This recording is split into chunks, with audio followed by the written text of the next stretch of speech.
Hi there, this is Allison with Let's Go Travel Tips. Today is Monday, it's July 10th of 2023. We're here in our hotel room in Copenhagen, Denmark. This evening we flew from Brussels to Copenhagen. Our flight was delayed about an hour, but we're here. And I apologize that the lighting is not optimal here. This is the best we could figure out to do, so I apologize for that. I do want to let you know though that the first thing we're going to talk about is an itinerary that has been impacted by that dock worker strike in Vancouver.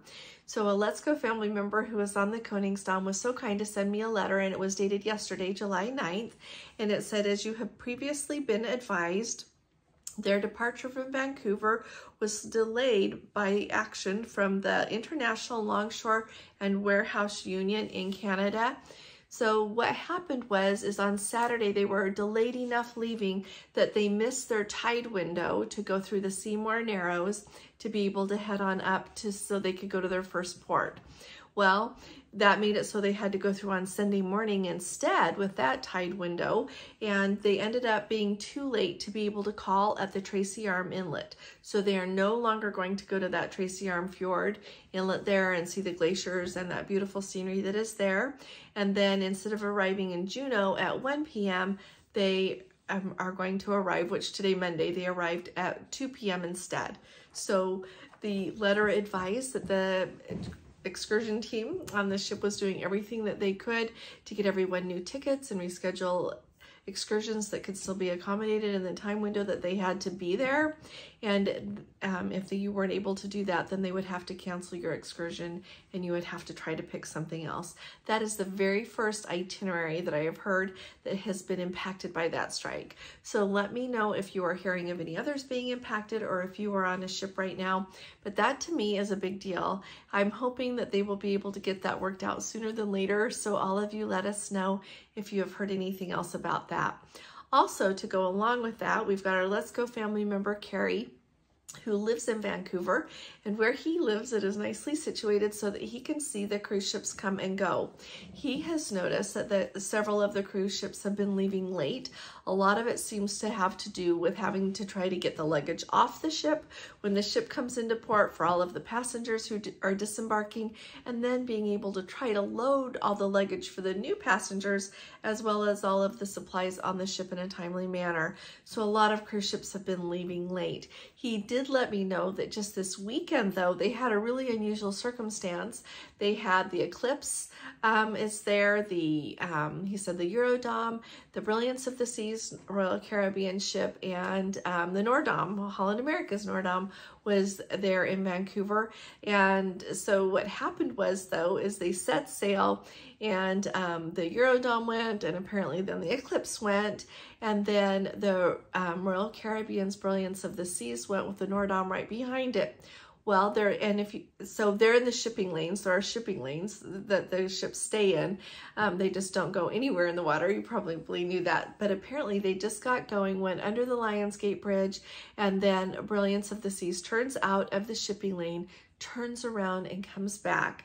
It turns out they had to drop off a passenger who was having a severe cardiac medical problem. So they came clear back and dropped that passenger off. Then they set sail again about 7 p.m. Same thing happens. They get out there under the Lionsgate Bridge, go through, then they have to turn around again. And so this time, though, they anchored, he said, and they lowered down a lifeboat to get the passenger off. So he was in communication. Harry is very well connected with passengers who were on board that ship, and that's how he knew that about the medical emergency and what exactly had happened, why she turned around and came back and then was anchored. He was sending me that email at about 9:15 p.m. and local time there, and they were still anchored. So I don't know what time Brilliance of the Seas got away. But apparently there are a lot of delays going on with that strike there with the dock workers in Vancouver. And so if any of you have been to Victoria lately or Prince Rupert, those are also Canadian ports, let us know if that has impacted your stay at all as well, would you? Just helps everybody know a little bit better what to plan on, okay? Now, the next thing that is goes along with this, from the standpoint of another medical evacuation, the Caribbean Princess, sailing in the Caribbean, was supposed to be going to Grand Cayman. But because they had to medically evacuate a passenger, and I guess it took them off course a little bit, they were not able to call a Grand Cayman afterhaul, and they were having a sea day. It's my understanding that after this, they'll be able to stick with their normal schedule, but I guess they had to go enough out of their way that no longer was that call in Grand Cayman a possibility. The next update I've got for you is our Ruby Princess. I'm so happy that she is sailing and that those people on board that ship are finally at sea and having a nice time. I wanted to let you know we've had the update that 579 passengers decided to disembark in San Francisco and not go on that cruise after all. I am really excited for everyone who is on board. Gordon and I have thought about this a lot, and it's nice that we're together all day long. He's not going to work while we're on vacation. And so we've had a lot of time to think about, like, would we go? Would we not go? What would we do? And we have just decided, like, that we would go. And it doesn't mean that the people that got off the ship did the wrong thing at all, because everybody has like their own things going on in their life and all these different things that they have to kind of work around. But I am really excited for the people who were able to go, because you never know when you're going to get to go again. And hopefully everyone will be able to use those future cruise credits that they are receiving because of the trouble that they had after the Ruby Princess accidentally bumped into the dock there. And so I'm really glad that they're sailing. The other thing is several of you are kind to reply. So also, the pilot was not at the helm of the ship when she hit the dock. It indeed was someone employed by Princess, whether it was the captain or someone else on the bridge there who was having that job.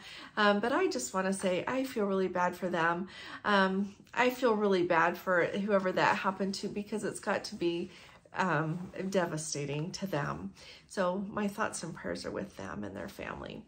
So the next thing that we need to talk about is I've got an update, and this is really important. So I am really grateful to the person that sent me the email. We've got Let's Go family members who are actually on the Enchanted Princess, and they visited the port of Naples there in Italy. Now, when you go to Naples, you can either go into Naples, the actual city of Naples there, or you can go to Sorrento, you can go to the Amalfi Coast, you can, which is, well, Sorrento is on the Amalfi Coast, but you can go to Pompeii, Herculaneum, Capri, all these places. There's a lot to do. So these people went into the port there and just went on into the city. What happened was they went into a shop there, and it was called OVS. The shop is called OVS, just those letters. And they bought a shirt that was in a package. When they got back to the ship, when they opened the package, they found that part of the back panel of the shirt was all gone. They had time, luckily, so they went back to the shop. They had the receipt, so they had proof of purchase, and the shop owner said, no, you must have done that to it, and they would not take it back. So the moral of the story is when you are in a shop somewhere, open the package. And that is a really good thing for all of us to remember. I have bought tablecloths before without opening the package and other things, and luckily mine have been okay. But when you are in a shop and you're buying something and it's packaged up, definitely open it before you leave so that you are sure that you're actually getting what you think you're getting. And I would say that that could happen in a lot of different places, not just because it's Naples. So just keep that in mind when you're traveling. It's a good tip to remember. Now we are in, like I said, Copenhagen. Last night we were in Maastricht for the concert. It was spectacular. And do you know what? It did not rain. The Meteorological Society there of the Netherlands had warned that there could be interruptions due to terrible thunderstorms. It was supposed to downpour, and it was a beautiful evening. During part of the concert, they put out like some dry ice, like smoke type stuff for effect when they were playing Ravel's Bolero. And Gordon said that when he turned around and looked at the square, because we were actually seated quite close, he turned around and looked and he could see just a few raindrops. And but it was just beautiful. We are so glad we went. It was worth the trouble to get there, the money to get there, just the changes in our itinerary. So we will show you some more of that. But I also wanted to let let you know that today we did a little bit more sightseeing there, just walked around in Maastricht, got to see the church and some other places, and then we drove over to Waterloo, where the Battle of Waterloo was fought. They have a really cool mound there with a lion on the top of it. Gordon will put pictures in here, and apparently that was built by William I, the King of the Netherlands, right on the spot where his son was injured. His eldest son fought in that battle and was injured there. So he built that there. It said today, like between 1824 and 1826, and the Battle of Waterloo was 1815. So it's been there a really long time. And they also have this really cool round building that houses this really amazing diorama that was also done in the 1800s. And then they've got some different locations that you can go visit and a little restaurant there, but it is definitely worth a visit. If you're ever in this part of the world, it is really cool to go see. I know that it's, when I was growing up, that would be European history. And so people that live here, though, this is their history. And I think it's partly ours too, because it's got Napoleon and the Duke of Wellington, so much shaped. Things happen all over the world that we don't live in a vacuum. It affects a lot more people. So we have had a splendid day. We're really looking forward to sightseeing in Copenhagen tomorrow. And then we get to get on the Island Princess on Wednesday. We are so excited. So she left Gdansk, Poland. She was in Gdansk, Poland today. And it looks like she has a sea day today. And then she'll be pulling into port on Wednesday. And then it will be our turn to go on the Island Princess. We are just absolutely thrilled. Can't tell you how excited we are. So that just brings us up to date here. If you've got any questions about anything, definitely put it in the comments below and we'll be happy to get back to you on it. If you have not subscribed yet, please do subscribe. And if you appreciate these updates, please give this video a thumbs up. I'll be talking to you all again really soon. You all take really good care. God bless you. Love you. Bye-bye.